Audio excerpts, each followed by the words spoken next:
Salut les amis, j'espère que vous allez bien. Sinon, moi je vais très bien, content de vous revoir pour cette nouvelle vidéo où je montre comment concevoir, dans 4 manières de concevoir les charpentes de dôme, étant donné qu'il s'agit des charpentes d'un dôme.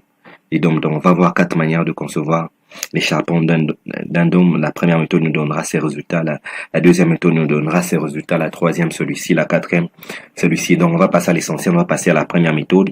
Vous allez choisir le petit coq. Vous allez le mettre à 0,0, une épaisseur l'épaisseur dépend de vous, et vous allez le mettre en bois, étant donné qu'il s'agit d'une charpente, c'est généralement en bois, c'est pas en béton en tout cas. Et donc, vous allez devoir trouver le centre du cercle. Vous allez, une fois que vous avez trouvé le centre du cercle, bon, dans, voilà, je suis trop,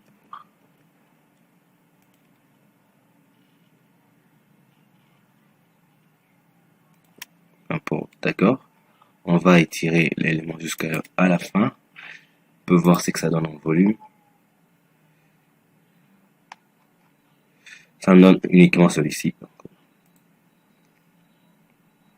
Qu'est-ce qu'on fait? On va sélectionner l'élément, on va cliquer sur la ligne en bleu. Vous allez dans dupliquer. Vous allez dans rotation. Vous allez dans incrément, et puis si vous mettez 3 copies, donc 3 copies, vous allez au niveau du centre, vous allez roter l'élément. Voilà, qu'est-ce que je fais? Voilà, c'est pas là.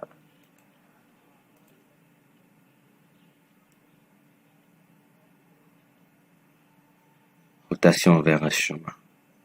Voilà.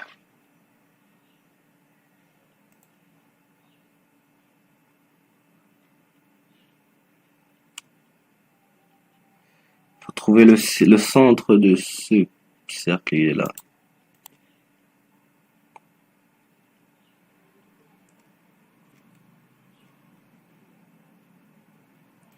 On a ce résultat. Si le nombre de fermes ne vous satisfait pas, vous pouvez rajouter encore. Vous pouvez en rajouter d'autres. Sélectionnez également celui-ci. Vous allez dans, faites un clic droit, vous allez dans déplacer, roter et copier. Rotation, copie.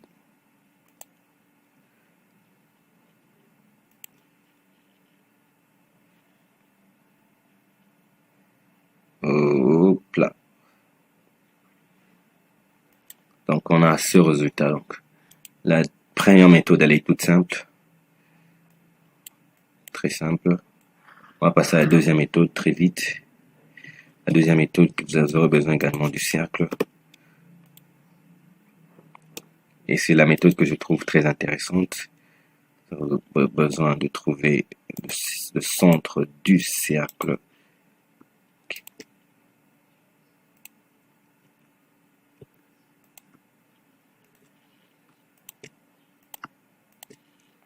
Je vais le mettre en noir. Et donc vous trouvez le centre du cercle.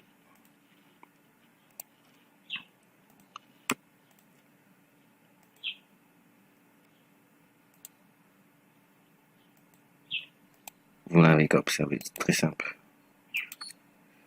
Donc par exemple, si. Donc vous allez subdiviser votre cercle.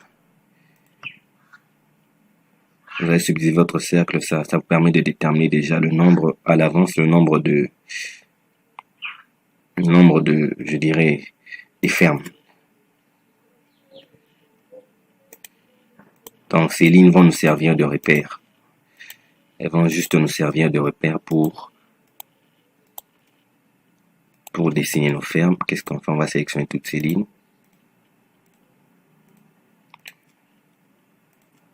On va faire un clic droit, option ligne, plutôt, qu'est-ce que je fais? Non.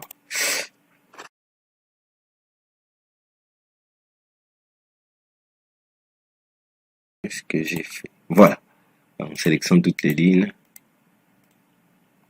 On va faire encore un roté, copier. déplacer, déplacer, rotation et copie, rotation et copie. Toujours besoin du centre du cercle. On va faire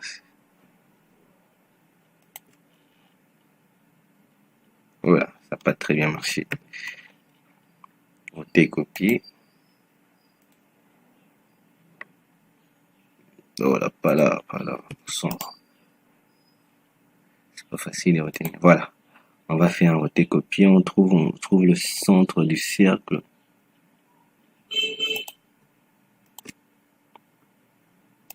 Donc, comme je l'ai dit, ces lignes vont juste nous servir de repère. On peut emprunter cette ferme. C'est la même chose, donc. On va la placer là. Et qu'est-ce que vous faites? Vous faites la même chose. Donc, vous retracez les fermes sur les lignes. Comme je l'ai dit, on prend l'outil coq. On n'a qu'à prendre l'outil coq. L'outil coq est là, voilà. Donc, comme je l'ai dit, les lignes vont nous servir de repère.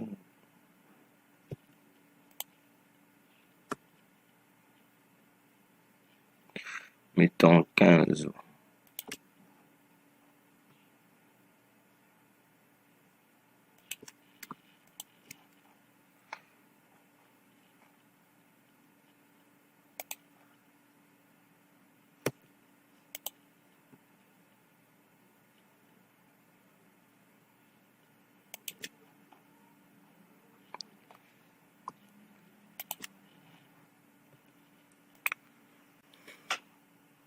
Donc, vous pouvez déjà observer avec moi les résultats qu'on peut avoir. On peut déjà voir ce résultat. Très simple. Et vous allez faire la même opération qu'on a fait avec les lignes. Vous allez sélectionner toutes ces fermes qui constituent, toutes ces coques qui constituent des fermes. Faites un clic droit déplacer, déplacer. Vous allez dans rotation et copie. Rassurez-vous de roter au niveau du cercle, de bien roter l'élément.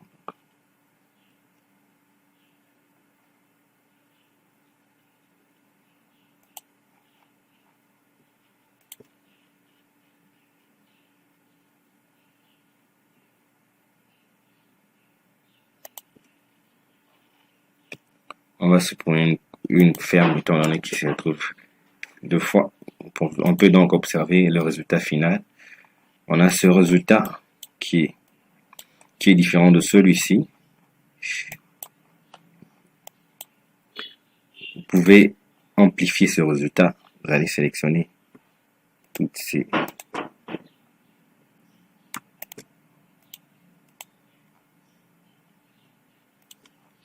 Vous amplifier ces résultats. Qu'est-ce que vous faites? Vous faites la même chose. Vous faites clic droit, déplacer, déplacer, roter et rotation et copie.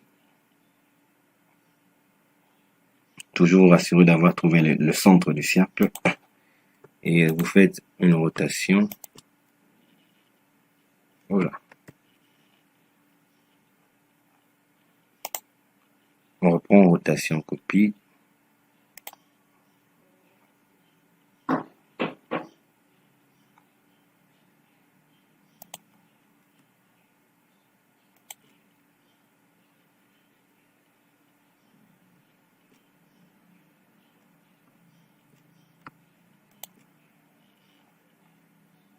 Avons ce résultat en 3D. Vous verrez avec moi que le résultat est plus intéressant. Bon, ça dépend de vous. Pouvez vous limiter au premier résultat, ou soit vous pouvez aller jusqu'à ces résultats. On va donc passer à la troisième méthode qui sera combinée avec la quatrième méthode là. Elle est aussi simple que les deux premières. Bon, vous aurez toujours besoin de votre coque. Outil coque. On reprend l'outil coque. Cette fois-ci, on va prendre cette option. On va tracer une coque.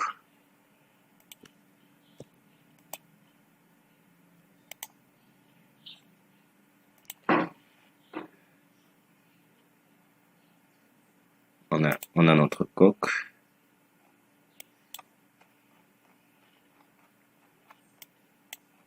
Je crois qu'on va la dessiner un peu plus grande.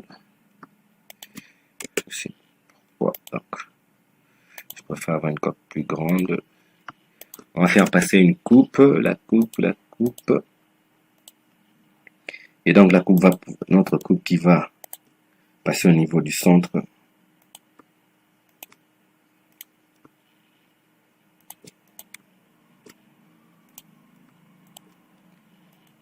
Cette fois-ci, on va travailler au niveau de la coupe. Vous allez au niveau de la coupe. Vous avez ces résultats. Et qu'est-ce que vous faites? Très simple. Alors, très simple.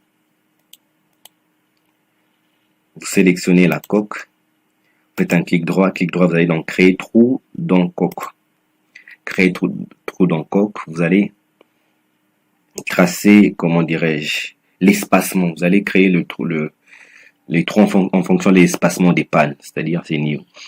En fonction de l'espacement des pannes en tenant compte également de l'épaisseur des pannes. C'est-à-dire que les pannes sont espacées de 1 mètre, mais les pannes font 0,15 cm ou 20 cm par exemple. Donc, je suis à ce niveau, à l'extérieur. Je vais jusqu'en dehors du dôme. Je prends 1 mètre qui équivaut à l'espacement.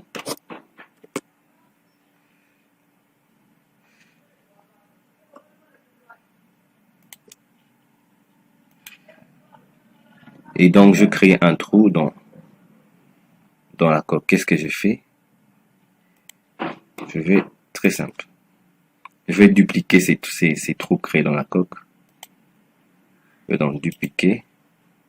Bon, mettons, faut déjà connaître.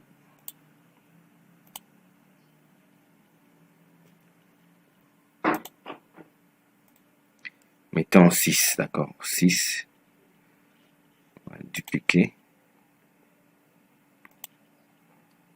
On va prendre 1 mètre, ici 1 mètre 20, étant donné que l'épaisseur, on a choisi comme épaisseur de la panne 20 cm. Bon, je crois que 6 c'est très peu. On a encore un espacement. On va prendre 8. On va prendre 8. Bon, disons 9. Pas de problème. 8, ça va déjà. On va prendre 1 mètre 20.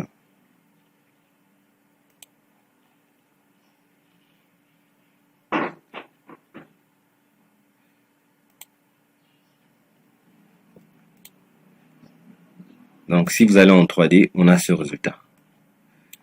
Vous voyez qu'il est très simple, très beau.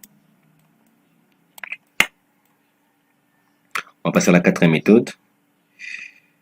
Toujours, on va travailler toujours en coupe.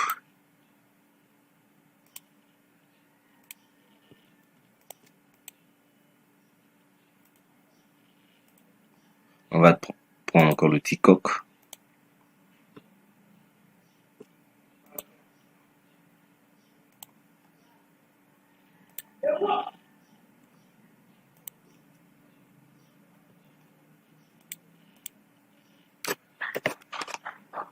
Bon. La 4e méthode et la dernière, c'est presque la même méthode que la 3e.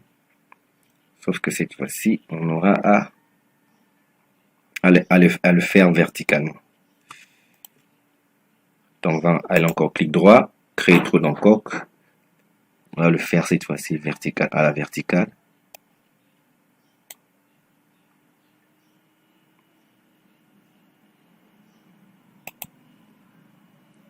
Comme je le dis, l'épaisseur, le trou correspond à l'espacement. Ici, on part des fermes. Donc, mettons 1,50 m. Voici.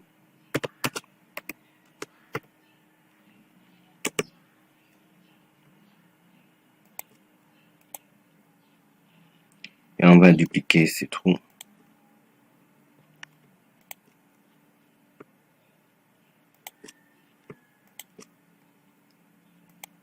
Là, donc, dupliquer, je prends ce que, on peut prendre par exemple 15, bon, ça dépend de 15. Ces trous correspondent à l'espacement, et étant donné que l'épaisseur est de 15, 20, on va prendre 1,70 m. 1,70 m.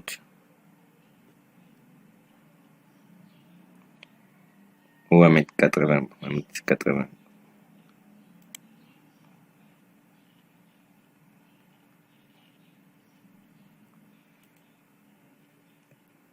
On a ce résultat en 3D. On a ce résultat en 3D, la première méthode, la deuxième, la troisième, la quatrième. Donc, quitte à vous de choisir la méthode qui vous convient, qui vous plaît. Donc, je vous dis merci d'avoir suivi la vidéo. Si elle vous a plu, ne manquez pas de lâcher un pouce bleu pour nous encourager et surtout de vous abonner. Et si vous avez des questions, ce sera avec plaisir que nous y répondrons. Sinon, je vous dis merci, à la prochaine.